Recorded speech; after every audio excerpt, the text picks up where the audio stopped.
One of the simplest principles that explains the reason behind the why and the how of the creation of laws is Bentham's principle of utility.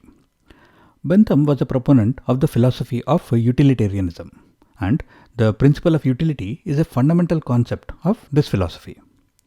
Here, the term utility has a broad meaning.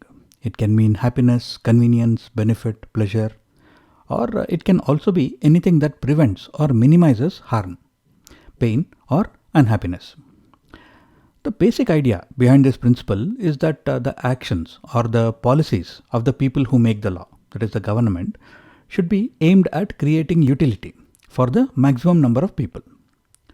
Since it is practically impossible to make everybody happy at the same time, all the time, the actions or policies may lead to some inconvenience, pain, or suffering or unhappiness to a smaller number of people. For example, the speed limit on a road may be fixed at 60 km per hour.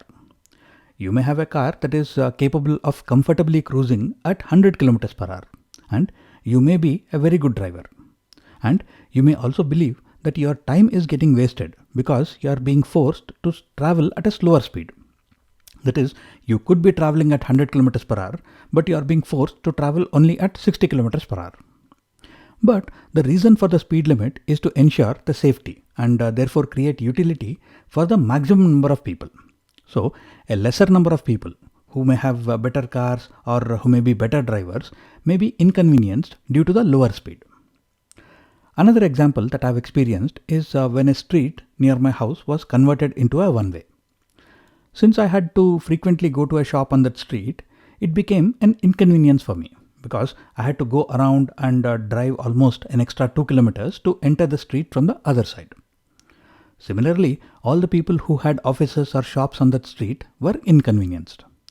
But the one-way created a utility for a much higher number of people who were using that street by reducing the traffic jams that used to happen on that street.